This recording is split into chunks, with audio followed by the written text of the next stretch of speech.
오늘 함께 예배드리시는 여러분들에게 하나님의 크신 은혜가 넘치시기를 축원을 드립니다. 옆에 분에게 한 말씀해 주세요. 참 잘 오셨다고 한번 말씀해 주십시오. 네, 참 잘 오셨습니다. 오늘 이 시간에 하나님께서 우리에게 큰 은혜를 주실 줄로 믿습니다. 오늘 말씀의 제목을 같이 한번 큰 소리로 읽습니다. 내 믿음이 너를 구원하였느니라. 시작. 한 번 더 큰 소리로 우리 한번 큰 소리로 우리 주님이 말씀하신 것처럼 이 말씀이 내 안에 각인되기 위해서 큰 소리로 한번 외칩니다. 시작. 내 믿음이 너를 구원하였느니라. 아멘. 하나님은 믿음을 주시는 것이고 여러 경로를 통해서 특히 말씀을 통해서 믿음을 주시고 찬양을 드릴 때 믿음이 생깁니다. 기도를 드릴 때 믿음이 생기고 말씀을 들을 때 확실하게 믿음이 생기고 그리고 또 말씀을 내가 새길 때 내 믿음이 내 안에서 막 다져지는 것이죠.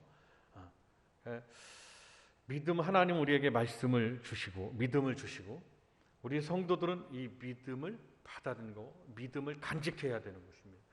그러니까 우리가 이 믿음 생활 가운데서 하나님의 역사가 나에게 나타나려면 내가 믿음 있는 성도가 되어야 돼요. 믿음. 다 같이 하면 큰 소리로 박수하면서 한번 큰 소리로 선포합니다. 믿음. 시작. 내가 믿음 있는 성도가 되어야 된다. 그러니까 뭘 기도하셔야 되냐면 내가 믿음 있는 성도가 되도록 기도하셔야 돼요. 그러니까 뭐라고 기도합니까? 주여. 한번 따라합니다. 주여. 나의 믿음 없는 것을 박수 한번 하면서 도와주소서. 시작. 그러니까 주여. 우리가 기도해야 돼. 순간 기도하고 날마다 기도하고 새벽마다 기도하고 밤마다 기도하고 운전대를 붙잡고 기도하고 일하면서도 기도하고 공부하면서도 기도하고 모든 기도 제목 가운데 기본적으로 내가 뭘 기도해야 되냐? 주여 나의 믿음 없는 것을 도와달라고. 주여 나에게 믿음을 주옵소서. 다 같이 한번 주여 나에게 믿음을 주옵소서. 시작. 주여 나에게 믿음을 한 번 더 주여 나에게 믿음을 주옵소서. 시작. 주여 나에게 믿음을 계속해서 믿음을 달라고 기도하셔야 돼요. 그냥 왜 그러냐? 오늘 말 제목이 그렇습니다. 내 믿음이 너를 구원하였느니라 라고 말씀하셨기 때문에 성도들은 믿음으로 시작하여 믿음으로 살다가 믿음으로 생을 마쳐야 되는 것입니다. 끝까지 주님 부르신 날까지 정신을 바짝 차려가지고 생각도 믿음으로 마음도 믿음으로 우리의 행함도 믿음으로 그래서 성도들은 교회는 믿음의 공동체요. 성도들은 다른 게 없어요. 믿음 덩어리가 되네. 믿음 덩어리. 그냥 나를 툭 치면 내 입에서 믿음이 나와야 돼요. 믿음의 소리가 나와야 되고 생각만 해도 믿음의 생각을 해야 되고 그럴 때 오늘 주님이 주신 놀라운 역사들이 주님의 놀라운 축복이 나에게 이루어질 줄로 믿습니다. 예수님께서 예루살렘으로 가시는 길에 사마리아와 갈릴리 사이를 지나가시게 되었습니다. 예수님께서 어떤 마을에 들어가셨습니다. 그런데 여기서 10사람의 나병 환자, 즉 문둥병자를 만났어요. 그들은 멀리 있어서 목소리를 막 높였습니다. 예수 선생님, 우리에게 자비를 베풀어 주옵소서. 뭐라고 그래? 라삐어 외친 겁니다. 예수님, 우리에게 자비를 베풀어 주옵소서. 무슨 말씀이에요? 내 병을 고쳐달라는 거겠죠. 과거나 고대나 중세나 지금까지 문둥병이 고쳐지는 일은 없습니다. 지금은 약이 좋아서 어떤 항생제 바이러스를 다스리는 약들이 해서 좀 그것을 좀 진행 속도를 늦춘다든지 아니면 좀 뭔가 좀 의료 혜택을 볼 수는 있어도 고쳐지지 않습니다. 그런데 고대는 어떻겠습니까? 지금처럼 의료 기술이 발전된 상황에서도 이런데 고대는 어떻겠어요? 이로 말할 수 없는 형편일 거란 말입니다. 이 10명의 사람들의 삶은 나병 환자, 문둥병 환자라는 거 하나만으로 그들의 삶은 얼마나 힘들고 어렵고 고통스러운지를 우리가 알 수 있습니다. 그런데 예수님께서는 그렇게 불쌍히 여겨달라고 자비를 베풀어 달라고 외치는 그들을 보시고 뭐라고 말씀하십니까? 제사장에게 가서 내 몸을 보여라 라고 말씀하셨습니다. 그 주님의 말씀이라는 거죠. 제사장에게 가서 내 몸을 보여라. 근데 신기하게도 그들이 그 말씀을 듣고 순종하는 것을 볼 수가 있어요. 그래 성도는, 믿음이 있는 성도는, 믿음의 성도는 순종의 성도다라는 것을 생각하셔요. 한번 다 같이 따라합니다. 순종의 성도. 시작.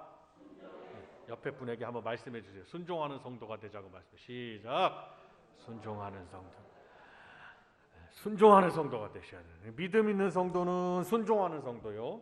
순종하는 성도는 믿음 있는 성도인 거예요. 그러니까 성경에서 우리가 성경을 받아들일 때 믿음과 순종은 저울에다가 올려놓습니다. 저울 아시지요? 예전에 양쪽에다가 이렇게 저울 올려놓습니다. 그러면 믿음과 순종은 저울에다 양쪽에 올려놨을 때 한쪽으로 기울지 않는다는 말씀이에요. 똑같아요. 믿음이 있는 만큼 순종하게 되고 순종하는 만큼 믿음을 가진 거예요. 우리 복된 교회 성도님들은 믿음과 순종을 다 가지고, 큰 믿음을 가지고 정말 큰 순종을 가지고 복을 누리는 저와 여러분들이 다 되시기를 바랍니다. 이 10명의 문둥병자가 순종함으로 주님 말씀 한마디에 제사장들에게 가라, 그 말씀에 순종했어요. 그런데 그 순종함 속에 신기한 역사가 일어납니다. 가는 도중에 몸이 깨끗하게 된 거예요. 그러니까 순종의 역사는 주님의 기적과 역사와 복을 불러온다는 것을 기억하고 내 평생 순종하리라는 그런 결단을 하시는 귀한 시간이 되시길 바랍니다. 믿음을 구하는 성도가 돼야 되고 또 순종도 구해야 돼. 주여, 내가 순종하는 성도가 되게 하옵소서. 한번 다 같이 따라합니다. 두 번째, 첫 번째는 믿음을 구하는 기도 제목이 있어요. 누구든지 마찬가지. 저도 날마다 구합니다. 주여, 내 믿음 없는 걸 용서해 달라고. 주님, 믿음 없는 걸 용서해 주셔서 저에게 믿음을 달라고. 모든 일에, 생각에나 말에나 내 마음에나 내 행함에나 삶의 방식에나 목회에나 주의 일에나 모든 교회 생활에나 우리 마찬가지 믿음을 달라고 기도합니다. 두 번째, 순종하는 성도가 되게 해달라고 주님 앞에 도와달라고 해야 되는 거예요. 어떻게 보면 순종이 내 마음대로 될 것 같지만 순종은 성령을 힘입어 성령 충만함으로, 성령의 의지함으로, 성령님의 역사로 순종할 수가 있단 말이죠. 왜냐하면 순종을 하려다 보면 부딪히게 되잖아요. 내 경험과 부딪히고 내 생각과 부딪히고. 근데 여러분, 그 순종할 때 순자가 따를 순자 아닙니까? 그죠? 한자로 따를 순자에 보면 뭐라고 해요? 내천자가 그려져 있잖아요. 물 흐르듯이 흐르는 거예요. 그러니까 하나님의 말씀의 방향대로 내가 거기에 올라타서 그대로 하나님 말씀대로 따라가는 것. 순종은 다른 게 아니라 하나님 말씀을 따라가는 것. 한번 따라합니다. 하나님 말씀을 따라가는 것. 시작. 하나님 말씀을 따라가는 거예요. 하나님의 종들이 앞에서 이리 오세요. 하나님의 말씀대로 우리가 다 같이 이리 갑시다. 그러면 따라가는 것. 그럴 때 그 교회가 복을 누리고 그 교회 성도들이 복을 누리고 모두가 복을 누리는 역사가 있단 말이에요. 오늘 이 10명의 사람이 한 사람도 빠짐없이 순종하는 자가 되었다. 이게 주님 말씀대로 제사장 뭔 기도해달라고 그러면 기도를 해주든지 주님이 안차를 해주든지 안수는 머리에 손오는 거, 안차는 좀 이렇게 좀 두드려주는 이런 것들인데 그러면 주님이 좀 어떻게 해주셔야지. 가서 한마디 가서 제사장이 네 몸을 보여라. 이는 마치 엘리사 선지자가 나아만 장군에게 요단강에 가서 7번 목욕하고 당신 집으로 가라고 이렇게 하고 똑같단 말이죠. 근데 복받을 사람은 다른 거예요. 여기서 10사람 중에 한 사람이라도 왜 그렇게 하냐고 이것이 아니라 주님 말씀대로 그대로 순종. 근데 여러분 뭐라고 합니까? 랍비라고 불렀지요. 여러분 성경에서는 주여 이렇게 한 분이 있고 랍비여 이렇게 한 사람들이 있습니다. 그 차이가 있어요. 제자들 가운데서도 주여 이렇게 말한 주님을 주여 이렇게 한 제자도 있지만 랍비여 이렇게 한 제자도 있거든요. 랍비라는 표현이 잘못된 표현은 아니나 주여는 나의 구세주로 주님을 인정하는 거고 랍비는 나를 가르치는 율법의 선생님으로 인정하는 거예요.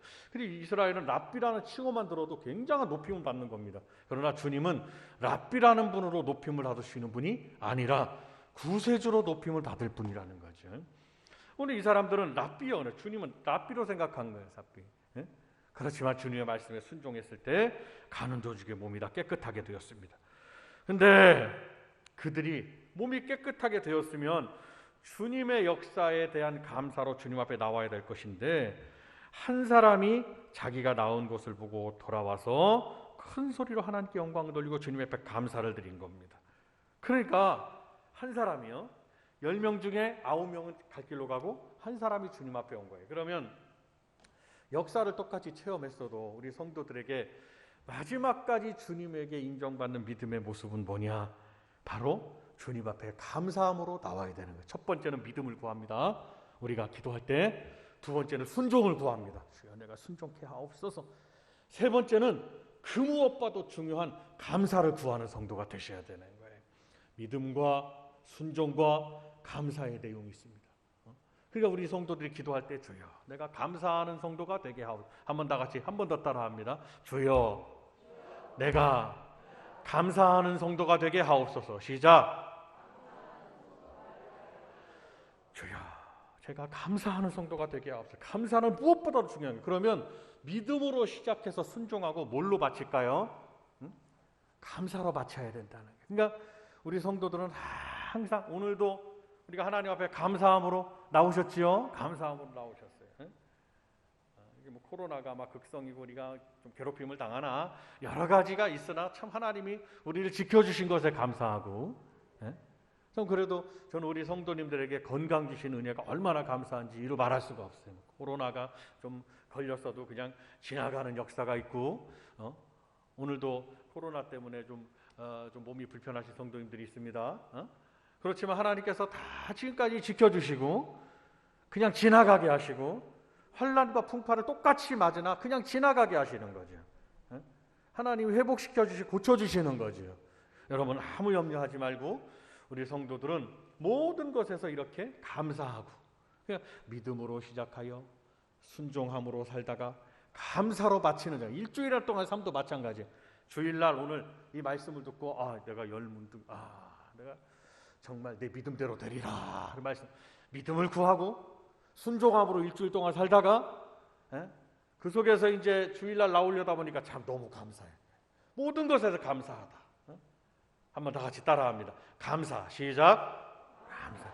그러니까 주일날 나올 때 하나님은 뭐로 나오기를 원하시냐면 우리가 슬픔이나 낙심이나 염려나 근심으로 나온 것이 아니라 생각을 다 정리해가지고 이미 주님 앞에 예배드리기 전에 감사의 제사를 드리기 위해서 내가 감사의 제물이 돼야 된다는 거예요. 복된 제단의 제물 위에 아브라함이 모리아산에서 제단을 쌓고 거기다가 자기 아들을 감사로 올려놓은 거예요. 히브리서에 보니까 아브라함이 자기 아들을 제단에 올려놓고 심장에 칼을 꽂으려고 했던 겁니다. 하나님 말씀대로 제물로 드리려고 그랬어요. 번제로 드려라. 번이라는 것은 태워서 드리는 거예요. 번제, 태워서 드린다. 그렇게 해서도 우리 하나님은 이 아들을 하나님 앞에 지금 드려도 히브리서에 보니까 우리 하나님은 그 아들을 능히 죽은 자 가운데서도 살리는 하나님이시다라는 말씀을 믿고 순종했다고 했습니다. 아브라함은 3일길을 걸어가다가 믿음으로 순종했습니다. 그리고 아브라함은 하나님 믿음으로 나아갔고 그는 순종했고 하나님 앞에 감사의 제단을 쌓았다. 그래서 우리의 이 예배는, 우리의 제단은 하나님 앞에 제사를 드릴 때부터 그대로부터 지금까지 감사의 제사인 것을 믿으셔야 됩니다. 감사의 제사, 감사의 예배. 더군다나 하나님은 우리의 신약의 말씀을 통해서 너희 몸을 하나님이 기뻐하시는 거룩한 산제물로 드리는데 이 제물은 감사의 제물이라고 그랬고, 누구든지 감사로 하나님께 제사를 드리는 자가 하나님을 영화롭게 한다라고 말씀했으니까 우리가 생각을 정리하고 모든 것을 정리해서 복된 교회 제단 위에 감사의 제물인 나를 올려놔야 돼요. 누구의 이름으로? 예수의 이름으로. 다 같이 예수의 이름 시작. 제물이 감사의 제물, 내가 감사의 제물이 돼서 예수의 이름으로 하나님 앞에 올려드리는 겁니다. 이것이 오늘 우리의 예배라는 것을 잘 기억하셔야 할 것입니다. 10사람이 다 깨끗하게 되지 않았느냐? 주님은 이미 아셨던 거예요. 그 9은 어디 있느냐? 이 돌아온 이방인 외에는 하나님께 영광을 돌리러 돌아온 사람이 없느냐라고 그에게 말씀하셨습니다. 그리고 주님이 그에게 마지막에 그 한 사람에게 더 큰 복을 주시는데 이는 정말 일생의 평생의 영원한 복인 줄로 압니다. 내 믿음이 너를 구원했느니라 라고 말씀. 이는 그들의 병을 고칠 뿐만 아니라 이제 주님이 주실 수 있는 가장 큰 복인 영혼 구원의 복, 육신의 질병에서 구원을 받는 복과 성경에서 구원이라는 것은 육신의 문제에서 건짐을 받아요. 가난에서 건짐을 받고 육체의 질병에서 건짐을 받고 뭔가 영적인 삶의 어려움에서 건짐을 받는 것 구원이고, 그리고 궁극적인 구원은 영혼 구원이라는 것을 생각하시는, 이에게 주님께서 큰 복을 내려주세요. 우리는 그 아홉이 아니라 거기서 그냥 그치는 것이 아니라 주님 앞에 감사로 나아가서, 주님 앞에 감사로 주일날마다 주님 앞에 나와서 감사의 제사로 하나님께 올려드려서 오늘 네 믿음이 너를 구원했느니라 라고 주님에게 축복의 말씀을 듣는 우리 복된 교회 성도님들이 다 되시기를 주님의 이름으로 축원을 드립니다.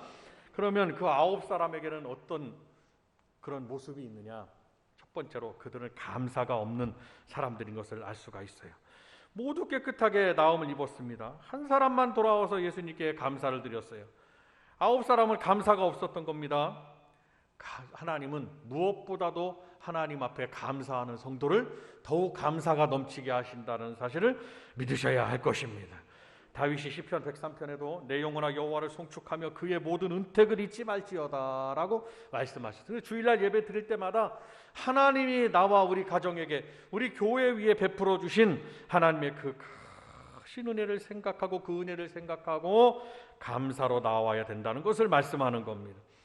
그래서 다윗은 우리가 하나님의 은혜를 잊지 아니하고 감사하는 것이 성도로서 얼마나 중요한 일인지를 교훈해 주고 있는 겁니다. 하나님의 은택, 은혜를 잊지 않고 감사하는 것, 이것은 하나님이 우리에게 원하시는 뜻입니다. 하나님이 원하시는 뜻이에요. 없는 것에 불평하지 마시고 많든 적든 하나님이 내게 주신 것에서 감사하시면 그 있는 것에서 하나님이 그 복을 더하신다는 사실을 믿으시기를 바랍니다. 저쪽에 쌓이는 큰 모습을 바라보고 불평할 것이 아니라, 나의 작은 모습을 불평할 것이 아니라 하나님이 주신 것을 생각한 그 은혜를 감사할 때 하나님은 은혜를 더하신다는 것을 기억하시기를 바랍니다. 그래서 더 감사한 일들이 그에게 많아지는 거예요. 우리 교회도 하나님께서 성도님들과 이렇게 함께해서 날마다 감사하다 이 말이에요. 감사하고 옆에 성도님들이 와셔서 같이 오셔서 함께 예배 드리시는 모습도 감사하고, 우리가 주일날마다 이렇게 함께 하시는 모습도 감사하고, 옆에 누군가, 교회는 마찬가지입니다. 교회 누군가 옆에 계신다는 게, 이 성도님들이 함께 하신다는 게 얼마나 감사한 일인지 이루 말할 수 없는 거예요. 여러분, 가정도 마찬가지입니다. 가정도 누군가가, 나 혼자가 아니라 누군가가 나와 함께 하신다는 게 얼마나 큰 복입니까? 어떤 프로그램이 있는데요. 이제 세상 여기서 떠나가지고 산속에서 생활하시는 분들이 있는데 다 우여곡절이 있으시더라고요. 그 프로그램을 제가 보니까. 그런데 그분들에게서 제가 발견한 게 뭔지 아세요? 참 외로운 거예요. 몸은 산속에 들어가셔서 뭐 병 때문에 들어가시고 뭐 이제 그런 분들이 많이 있습니다. 그 프로그램 있잖아요. 무슨 프로그램인지 여러분 아실 겁니다. 그런데 거기 보면은 그분들의 사연을 이제 그 MC가 가서 이제 물어보잖아요. 그러면 몸도 건강해졌어요. 뭐 암병도 고침을 받았어요. 뭐 예를 들어서 폐병도 고침을 받고, 나는 이미 30년 전에 죽을 사람인데 여기 산에 와가지고 이렇게 좋은 공기 마시고 하니까 이렇게 건강해졌다. 그런데 대부분의 그분들이 하시는 말씀을 공통적으로 한번 생각해 보면은요, 그 출연자들이요, 굉장히 외롭다는 것을 알 수가 있습니다. 그러니까 거기서 제가 가만히 생각해 보면 제 옆에 아내도 있고요, 그래도 우리 자녀들도 또 있습니다. 아들도 있고 딸도 있고, 또 여기 이제 또 손자를 두신 분들 손자들도 있고, 그죠? 교회 오면은요, 또 교회 한평생 함께 신앙생활한 또 동료, 우리 성도님 같은 교우도 있고요. 저는 바랄 것도 없이 감사한 거예요. 저는 여러분들과 이렇게 주일날마다 함께하고 또 항상 이렇게 제 목회 가운데서 교회에서 만나서 함께 한다는, 얼마나 감사한지도 말할 수가 없어요. 그런 의미에서 옆에 분 우리 오신 분들에게 한번 보면서 참 감사하다고 한번 해주세요. 감사합니다 한번 말씀해서 시작. 여러분, 참 제가 오늘 여러분에게도 감사하고요. 오늘 집에 가셔가지고요, 남편이나 아내나 자녀분들이나 그 누구에게, 또 자녀들은 부모님들에게 참 엄마가 계셔서 감사하고, 남편에게 당신이 있어서 참 내가 외롭지 않고 얼마나 감사하다고. 근데 한국 사람들 특성이 뭔지 아세요?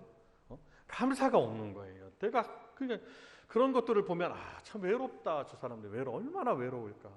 산삼을 캐서 먹고, 뭐 좋은 것을, 뭐 100년 된 도라지를 캐서 드신다는 둥, 뭐 얼마나 그 영약을 많이 먹고 좋은 음식, 우리는 구경도 못 해볼 그런 것들을 많이 드시고 하는데 공통점이 막 외로운 거예요. 근데 여러분, 그걸 아셔야 돼요. 사람은 영통하고 물통하고 인통하고 신통하잖아요. 영통하고 인통하고 물통하고 인통하고 신통해. 그러면 영혼이 잘된 같이 범사가 잘 된다는 말씀 속에 하나님의 역사 속에 영혼이 잘 되면 영통하고 물통하고 물질이 따라오고 그 다음에 인통하고 인통 사람과의 관계가 굉장히 중요한 것입니다. 사람과의 관계 속에서 기쁨을 얻기도 하고 슬픔을 얻기도 하지만 그 관계 속에서 이 사람들은 생명이 연장되는 역사가 있어요. 엔돌핀이 나오고 영적인 역사로 다이놀핀이 나오고 사람에게는 하나님이 주신 인위적으로 만들 수 없는 이 몸 안에 호르몬들이 있어요. 머릿속에 뇌하수체가 있잖아요. 그런 여러 가지 호르몬들이 하나님이 만들어 주신 것이 스스로 나와야 되거든요. 근데 인간관계 속에서 아드레날린도 나오고 엔돌핀도 나오고 하지만 여러분 그 속에서 감사도 느끼고 기쁨도 느끼고 서로 부딪히면서 울기도 하고 때로는 웃기도 하지만 그 속에서 장수의 비결도 있고 건강의 비결도 있고 그 속에서 기쁨을 받고 이런단 말이에요. 오늘 한번 여러분들이 이를 잘 생각하셔가지고 가셔서 참 내 옆에 있어서 아내에게는 참 당신 때문에 내가 감사하다고 이렇게 한번 말씀해 주길 바라고 자녀들은 부모님에게 부모님은 자녀들에게 참 내가 저도 그러거든요. 저도 두 자녀가 있지만 참 어떤 때는 보면 참 감사하다는 걸 느끼거든요. 새록새록 잠자고 있는 모습을 봐도 참 감사하다 이런 때를 느끼다고. 제 아내도 마찬가지거든요. 저도 오늘 여러분 이를 잘 한번 생각하셔야 됩니다. 자, 그렇다면 감사가 얼마나 중요한지가 우리 성도들의 삶에 인생의 행복을 좌우한다는 것을 꼭 기억하셔야 돼요. 그래서 하나님이 뭐라고 더욱 감사하는 자가 되라고 말씀하는 거예요. 하나님께는 말할 것도 없어요. 하나님의 은혜는 이루 말할 것도 없이 하나님의 은혜는 무조건 감사한 역사예요. 지옥에서 사망에서 생명으로 옮겨주신 하나님, 믿게 하신 하나님, 우리를 생명의 은혜로 우리를 붙드시는 하나님, 그냥 생각해보면 감사할 일이 얼마나 많은지 이루 말할 수가 없습니다. 에베소서 5장에도 바울 사도가 뭐라고 그럽니까? 누추함과 어리석은 말이나 희롱의 말이 마땅하지 않다. 그럼 어떡한 자가 되어야 되냐? 그런 상황에서도 오히려 감사하는 말을 하라라고 말했습니다. 이제부터 우리 북된교회 성도님들은 감사하는 말을 하고 감사의 성도가 되시기를 바랍니다. 한번 오른손을 딱 쥐고 한번 따라하십니다. 내 평생 다 같이 내 평생 감사하며 살리라. 시작. 한번 내 평생 감사하며 살리라. 시작. 내 평생 감사하며 살. 한 번 더. 내 평생 감사하며 살. 마지막. 내 평생 감사하며 살리라. 감사는 무엇보다도 중요합니다. 자, 두 번째로 이 사람 9명의 사람들은 하나님께 영광을 돌리지 않았어요. 여러분, 우리 성도들에게 있어서 가장 중요한 덕목은 하나님께 영광 돌리는 삶입니다. 예배를 통해서 영광을 돌리죠. 이 이방인 외에는 하나님께 영광을 돌리러 온 자가 없느냐. 이 속에는 선교의 의미도 담겨 있는 겁니다. 그럼 9명은 누구란 얘기예요? 유대인이란 얘기예요. 이방인은 사마리아 사람이지만 그때는 이미 여러분에게 여러 차례 말씀드린 대로 이스라엘은 예수님 오시기 전에 이미 700년도 넘게 전에 유대 나라가 멸망도 하기 전에 이스라엘 나라는 아수르 제국, 지금의 시리아입니다. 그 아수르 제국이 예전에는 굉장히 강성한 제국을 이루었어요. 그때 이스라엘을 침공해가지고 이스라엘 사람들을 다 자기 나라로 흡수시켰기 때문에 유대 나라들은 그래도 자기의 남쪽 유대 나라는 유다 지파와 베냐민 지파를 말하죠. 유대 나라는 명맥을 유지했다고 생각하는 거예요. 바벨론 제국에 의해서 멸망을 당했지만 그대로 그들이 다시 돌아오게 되잖아요. 고레스 왕에 의해서. 근데 이미 예수님 당시에는 그 자기들 같은 아브라함의 핏줄이지만 북왕국 사람들, 이스라엘 사람들, 북을 이스라엘, 남을 유대라고 불렀다면 그 사람들은 이미 이방인 취급을 한 거예요. 이미 유대인들이요. 남쪽의 예루살렘 중심의 유대인들이요. 그렇다면 이 이방인 외에는 너희들이 무시하고 멸시하고 사람 취급도 하지 않는 저 이방인 외에는 감사하러 온 자가 없느냐, 이 말씀입니다. 9사람은 하나님께 영광을 돌리지 않은 거예요. 이미 하나님 앞에 진작에 하나님 앞에 역사적으로나 어떤 율법적 그런 어떤 가르침으로나 하나님 앞에 더욱 감사해야 되는데 감사를 하지 않는 거예요. 여러분, 하나님께 영광을 돌리는 일이 얼마나 큰 일입니까? 헤롯 왕은 하나님께 영광을 돌리지 않았습니다. 그는 죽었어요. 주님의 천사가 헤롯을 치니까 벌레에게 먹혀주고 말았다 그랬습니다. 이런 사도행전 12장에 잘 나와 있습니다. 부귀와 영화와 그 죽으니까 부귀와 영화와 권세와 명예가 한순간에 다 사라지더라 이 말씀입니다. 하나님 앞에 영광 돌리는 삶은 우리 성도들에게 있어 가장 중요한 삶의 목적이 되셔야 됩니다. 그러니까 내가 잘 살고 하나님 말씀 안에서 잘 믿음을 구하고 순종을 구하고 감사를 구해서 오늘 이렇게 주님에게 마지막 내 가라 내 믿음이 너를 구원했느니라 이 주님이 말씀하신 이방인이라면 이 사마리아 사람이라면 이 사람처럼 우리가 선교적인 역사도 있다고 말씀드렸어요. 마지막 때는 유대인들이 아니라 복음이 퍼져가지고 전 세계 열방들에게 우리는 혈통적으로는 다 이 사마리아 사람처럼 이방인입니다. 복음이 다 퍼지고 어찌 보면은 우리 성도들이 주님의 이 말씀에 따라 더 오늘 주님 앞에 앉아 있는 이 이방인처럼 우리가 주님 앞에 감사하고 예배를 통해서 영광을 돌리지 않습니까? 이 말씀을 잘 생각하셔서 우리는 믿음으로 순종으로 감사로 주님 앞에 영광 돌리는 성도가 되셔야 되는 거예요. 불평이나 불만이나 내가 왜 예수님을 믿어가지고 이렇게 교회를 다녀갖고 이렇게 피곤한 삶을 사느냐 이렇게 직접 말하는 분도 있어요. 다른 분들 다 놀고 쉴 때 나는 주일 나가서 예배드려야 되고 봉사해야 된다고. 참 어리석은 거예요. 좀 더 높자, 좀 더 쉬자, 좀 더 눕자 그럴 때 여러분 다 지옥불로 가게 되는 거예요. 우리는 주일날 주님의 날 와서 예배를 드리고 일주일 동안 굉장히 힘드시죠. 힘드시고 일을 하셔야 되니까요. 그러나 그건 나를 위한 일이라고 볼 때 주일날은 믿는 자로서 주님 앞에 영광을 돌리는 성도들의 믿음의 표현에 가장 확실한 날이 주일날 예배 드리는 거예요. 주일날 어디를 가신다. 물론 바쁘셔서 여러 가지 일들 하실 수는 있지만 내가 주님 앞에 나올 수 있을 때는 주님 앞에 나와서 내가 섬기는 교회에서 주님 앞에 나와서 여기서 주하게 반주에 맞춰 찬양 드리고 함께 말씀을 듣고 아멘을 하고 영광을 돌리는 것 굉장히 중요한 것입니다. 교회도 저와 여러분이 같은 마음이 주님이 나를 복된 교회에 붙여주셨으면 그 교회가 내가 하늘나라에 너는 어느 교회 아무개 성도는 이제 생명죄 기록한다고 그랬잖아요. 아무개 누구 집사, 아무개 권사, 장로, 목사 누구든지 간에 목사들은 이제 교회를 사역지를 옮기는 경우도 있더라고요. 저는 주님이 옮겨놓으시지 않는 한 뼈를 묻을 생각을 하고 있는데 누구든지 마찬가지예요. 마찬가지인데 그러면 소속이 어디냐고 어디는 여기 다녔다 저기 다녔다 그러면 도대체 너는 교회가 어디냐고 주님 물어보시면 뭐라고 대답하실 거예요? 아무개 집사야, 아무개 권사야, 넌 소속 교회가 어디냐고 그러면 뭐라고 대답하실 거예요?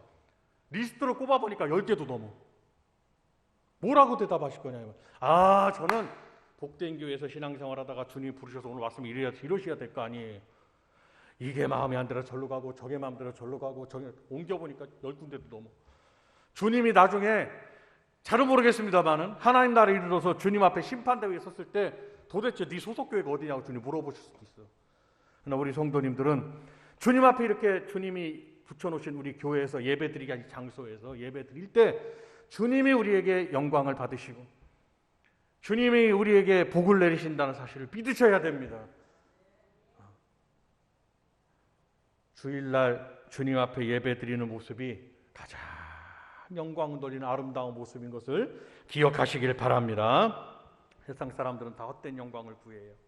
그러나 모든 육체의 영광은 풀의 꽃과 같이 다 마른다고 했습니다. 다 떨어진다고 했습니다.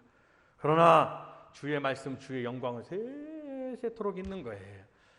정말 그 역사가 우리 교회 위에 있고 우리 성도님들의 삶에 넘치게 있으시기를 주님의 이름으로 축원드립니다. 가장 중요한 덕목이 있어요. 이 9사람은 주님의 역사를 체험을 했지만 그 믿음이 끝내 그 믿음이 인정받지 못한 거라서 믿음이 없는 사람들인가 알 수 있어요. 예수님은 하나님께 영광을 돌리던 이 이방인 외에 나머지는 다 어디 갔느냐? 일어나 가라. 그래서 주님께서 내 믿음이 너를 구원했느니라. 오늘 제목의 말씀입니다. 10사람 모두 똑같이 주의 은혜를 입었습니다. 믿음이 없었던 9사람 일시적인 육체의 문제는 해결될 수 있었을지 몰라도 영적인 모든 문제, 영육간의 모든 문제가 다 구원함을 얻고 해결받은 이 사람, 내 믿음이 너를 구원했느니라 라는 이분은 우리에게 중요한 교훈을 줍니다. 여러분, 이 9사람은 자기의 문제가 해결된 거로 이 문제를 해결해 주시고 복을 내려주신 궁극적인 복을 내려준 주님을 망각했던 거예요. 우리가 기억해야 되는 것은 우리 성도들은 절대로 주님의 은혜를 잃어버리고 살면 안 됩니다. 주일날 주님이 오늘 믿음을 주셨어요. 순종함으로 살고 감사로 자기를 다지다가 주일날 또 오시는 거예요. 다음 주일날 또 오시는 거예요. 그렇게 우리의 신앙생활은 주님이 부르시는 날까지 계속되는 거예요. 그래서 우리는 성도들은 믿음으로 생각하고 믿음으로 마음을 다지고 믿음으로 말하고 믿음으로 행하는 오직 믿음으로만 사는 성도가 되어야 될 줄로 믿습니다. 어리석은 9사람이 되면 안 된다는 거예요. 로마서 8장 5절에도 육신을 따르는 자는 육신의 일을 그랬습니다. 이 사람들은 육신의 문제만 해결되는 것으로 그냥 거기에서 끝난 거예요. 여러분, 교회는 육신의 문제만을 해결하는 곳이 아닙니다. 우리가 주님 앞에 나오면, 믿고 주님 앞에 나오면 내 육신의 문제가 해결되는 건 당연한 거겠죠. 그러나 교회는 육신의 문제만을 해결해 주시는 것이 아닙니다. 육신의 것은 풀은 마르고 꽃은 떨어진다니까요. 아무리 꽃이 화려하게 펴도 그냥 떨어진다니까요. 육신의 문제가 해결된다 손 쳐도 얼마 있다 다른 문제가 온다니까요. 교회는 무슨 문제를 해결해 주시는 곳이냐? 나의 영적인 문제를 해결해 주시는 거예요. 그래서 사랑하는 자여, 내 영혼이 잘된 같이 네가 범사에 잘되고 강건하기를 이라고 말씀하신 거예요. 영혼이 잘 돼야 되는, 영혼이 잘 돼. 교회는 영혼 구원의 은혜를 베풀어 주시는 곳입니다. 영혼 구원의 은혜를 받은 성도가 육신의 문제가 범사에 다 해결되고 복을 누리는 역사가 있게 되는 거예요. 이 사실을 개념으로 자기가 잘 내 마음속에 잘 새기셔야 되는 겁니다. 지금도 무슨 복을 우리가 말씀으로 누리고 있느냐? 영적인 복을 누리고 있는 거예요. 다 같이 한번 따라합니다. 박수 한번 하면서 영적인 복. 시작! 영적인 복을 누리는 시간이에요. 그러면 이제 이 말씀을 부여잡고 일주일 동안 어떠한 문제가 있어도 그 말씀으로 승리하고 주님께서 그 말씀의 역사 속에 우리의 삶의 문제도 다 해결하신다는 사실을 믿으셔서 육신을 따르는 자는 육신의 일을, 영을 따르는 자는 영의 일을 생각하나니 라고 말씀했습니다. 육신의 생각은 사망이고 영의 생각은 생명과 평안이니라 라고 말씀하셨으니까, 성도 여러분, 우리가 신앙생활 하다 보면 어린아이가 자라듯이 우리가 한 주, 두 주 믿음 생활 하러 말씀을 듣다 보면 콩나물 보세요. 콩나물. 누군가를 전도했잖아요. 응? 전도했어. 저분이 말씀 알아듣나 못 알아듣나 걱정하실 게 없어요. 그냥 예배를 잘 듣다 보면 콩나물 예전에 보니까 콩나물에다 물을 막 뿌리잖아요. 콩에다 이제 물을 막 뿌리고 덮어놓으면 이제 햇볕을 보지 않게 하면 덮어놓으면 그 다음날 조금 자라요. 순이 나와. 또 물을 막 뿌려. 그러면 또 그 다음 더 나와. 희한하게 물을 다 뿌렸는데 밑으로 다 물이 빠졌는데도 콩나물이 자라더라 이 말씀이. 하나님 말씀은 다 알지 못하는 것 같아도 말씀을 듣고 더 듣고 예배를 드리다 보면 하나님 말씀 어느덧 그분의 믿음이 자라있는 것을 알 수가 있어요. 여러분, 영의 생각을 하시고 그리고 생명의 생각을 하시고 정말 영적인 성도가 되시기를 바랍니다. 육신에 여러 가지 문제가 있다고 해서 원망하거나 주님께 대한 원망을 하거나 감사를 잃어버리거나 그냥 영적인 어떤 진정 생각하고 추구해야 되는 것을 잊어버리지 않는 성도가 되시기를 바랍니다. 우리 복된교회 성도님들은 영적인 성도가 되시기를 바랍니다. 정말 영적인 성도가 믿음의 성도요. 오늘 이 10사람 중에 한 사람이었어요. 그러면 이 시대에 많은 믿음의 사람들이 있습니다. 여러분들이 주변에 대화를 나누실 때, 교회를 다닌다고 하는 분들 한번 믿음 생활하는 분들하고 대화를 나누실 때 여러분 이 프로테이지가 정해져 있어요. 정말 저분이 믿음 있고 영적이고 믿음 있는 사람이냐, 10명 중에 1명일 겁니다. 자, 대화를 해보십시오. 10명 중에 9명이 아니라 10명 중에 1명일 거예요. 교회 생활을 하는 분들은. 참, 그러니까 믿음의 사람, 그러니까 주님 뭐라고 말해요? 내가 이 땅에 다시 올 때, 주님 재림하실 때 내가 믿는 자를 보겠느냐, 그렇게 말씀해요. 믿음의 사람을, 그 믿음을 가진 주님이 원하시는 이 10사람 중에 한 사람처럼 주님이 원하시는 믿음과 순종과 감사를 겸비한 믿음의 사람을 과연 10명 중에 1명이다 이 말씀입니다. 저는 바라고 기도합니다. 우리 복된교회 성도님들은 정말 10명 중에 그 1명이 되시기를 바랍니다. 12명 중에 2명이 믿음의 사람이었거든요. 성경은 그 프로테이지가 좀 정해져 있어요. 10명 중에 9명이면 좋은데 10명 중에 1명이더라 이 말씀이에요. 그러니까 믿음 생활을 잘하거나 아니면 그 믿음을 지켜가거나 영적인 성도가 되기는 참 어렵다는 거예요. 그러니까 다른 분들하고 견주었을 때 9명은 내가 그 10명에 들어가 있다면 내가 믿음대로 살기를 원하고 영적으로 살기를 원하고 순종하며 살기를 원하고 정말 감사하며 살기를 원하는 그런 믿음의 사람이 되기를 원한다면 9명하고 대화를 하면 9명은 그렇지 않을 거란 말씀이에요. 여러분, 저는 기도합니다. 오늘 말씀을 듣는 저와 여러분, 그리고 우리 품 안의 자녀들, 그리고 우리 온 성도님들이 정말 믿음의 성도, 주님이 원하시는, 인정하시는 그 믿음을 갖기만 하면 네 믿음대로 될지어다 그랬잖아요. 이거 얼마나 감사한 말씀이에요. 내가 믿음을 갖기만 하면 역사가 일어난다는 건데, 믿음을 갖기만 하면 역사가 일어난다는 건데 네 믿음대로 될지어다. 가라, 내 믿음이 너를 구원했느니라. 주님이 강조하신 것은 오직 믿음이라는 것을 잘 아시고, 한번 다 같이 마지막 한번 박수 한번 하면서 한번 따라하겠습니다. 오직 믿음. 시작. 옆에 분에게 한 번만 말씀해 주세요.